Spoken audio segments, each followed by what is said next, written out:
with me, Matt. Okay, so tonight I'm mainly planning on watching television and drinking wine because I've been left home alone. Family have gone down to stay with some friends for a while, but I've had to stay at home because of work. Boo. So I thought, well, instead of just wasting my night away drinking wine and watching TV, I'll get a review done. A review of one that I've been wanting to do for a while, which was very kindly sent to me by a friend. And I just actually wanted to take a quick moment and say, look, thanks so much for all the support we've been getting. We've had loads of samples come in, loads of good advice, loads of sort of constructive criticism and just general support. And I must admit, I've been kind of blown away by the support we've been getting. So just a big thank you to everyone that's been helping us out. You know who you are. Gracias. Gracias. Well, before we go further with this one, I just wanted to say that the guy that sent me this is a mad fan of Lidge, and I wanted to say the review is coming, but of the samples this chap sent, one really jumped out at me, one I absolutely adored. So I thought, let's do a review of it. And this is by Floraïku, and it's called One Umbrella for Two. Now, I am wearing it, and I will spray a little bit more for the purposes of the review, as has become tradition.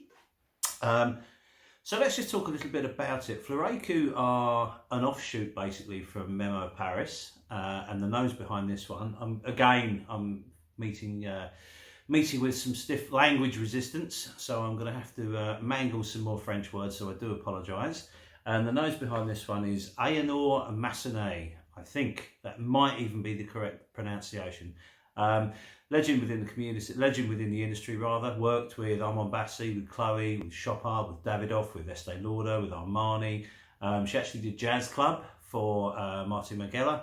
Obviously did lots and lots for Memo Paris, and quite a few, 6 I think, fragrances for Floraïku.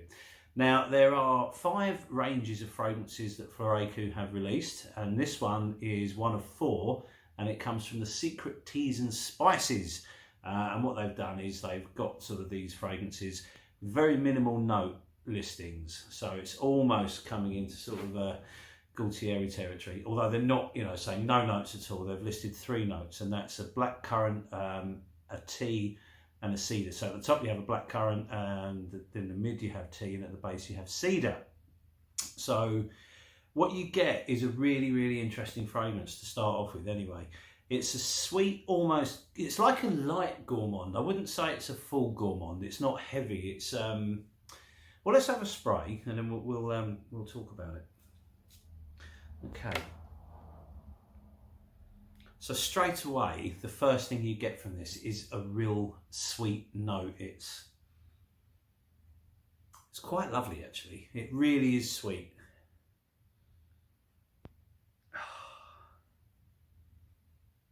And with that sweetness, the first thing that I'm reminded of is like a toasted marshmallow. It's now I know, when you've got 3 notes to deal with, this blackcurrant, this tea, and this cedar.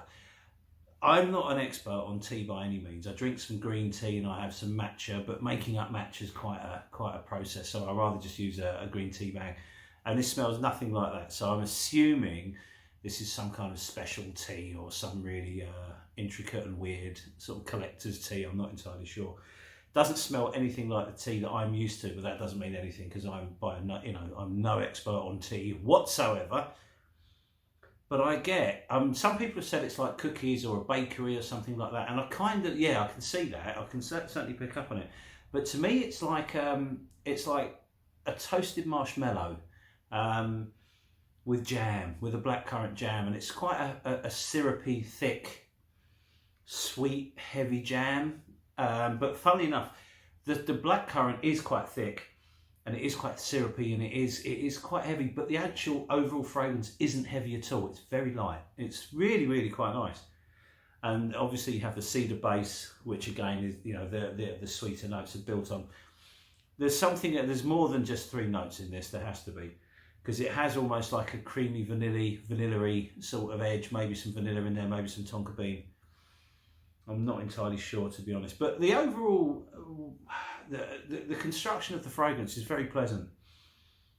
I think it's quite unisex. My wife really likes this, And it's just, there's nothing to not like. If you like sweet fragrances, you will definitely like this. Performance wise, it lasts okay, it's average.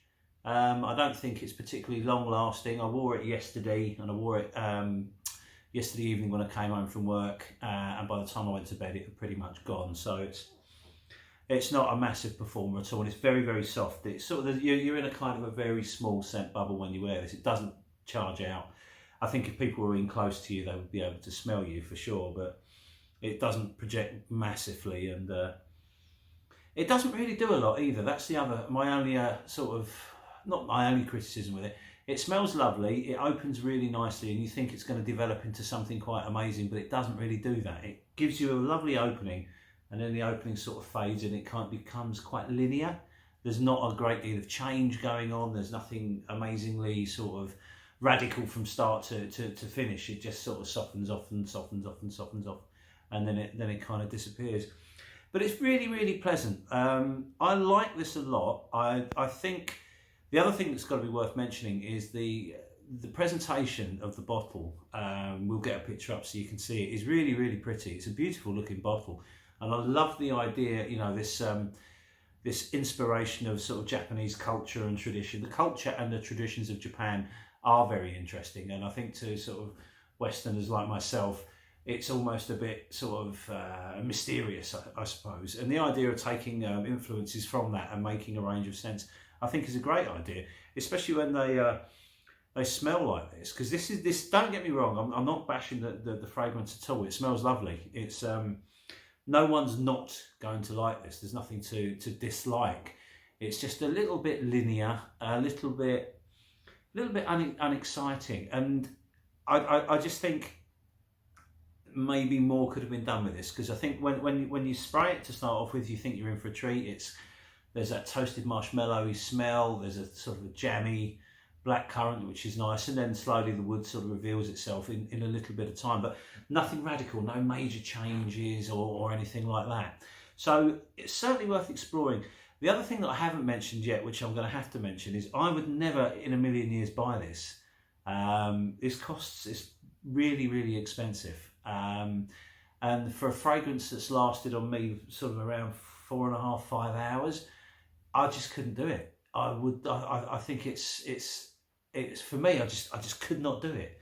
You know, I don't mind spending big money on fragrances. I haven't got an issue with that if I love it, and I certainly don't love this. I like it, but for it to be all over and done with from initial spray to end in 5 hours, I wouldn't be very happy with that. I don't know about you, but that seems, I mean, we're talking quite a lot of money, you know, big money for this one. So I personally wouldn't be taking this any further, not for the money. And also, I think, as nice as the opening is, it is quite a linear fragrance, and I would really, you know, generally when I buy a big ticket fragrance, I want something a little exciting, a little journey to go on, a little adventure, and to be taken somewhere. This I'm not taken anywhere with this. I enjoy it, and it's nice. It's been good to sample, and I think beautiful opening, but that's about it for me. So yeah, I don't know. There's quite a few in the range that have come out, so I think they're probably worth exploring, and maybe, you know, try and get a sample set, or I will try and get a sample set, and then have a look through and try and pick a few out to review, and maybe to even buy. Who knows? But it won't be this one. So one umbrella for two, wonderful opening, quite linear, a pretty scent, a good fun scent, but just a little bit not for me, really. I can't really put it any more plainer than that. So listen, thank you very much for your time, and once again, thank you so much for all your support. It's really, really appreciated, and we shall see you on the next video. Many thanks. Bye bye.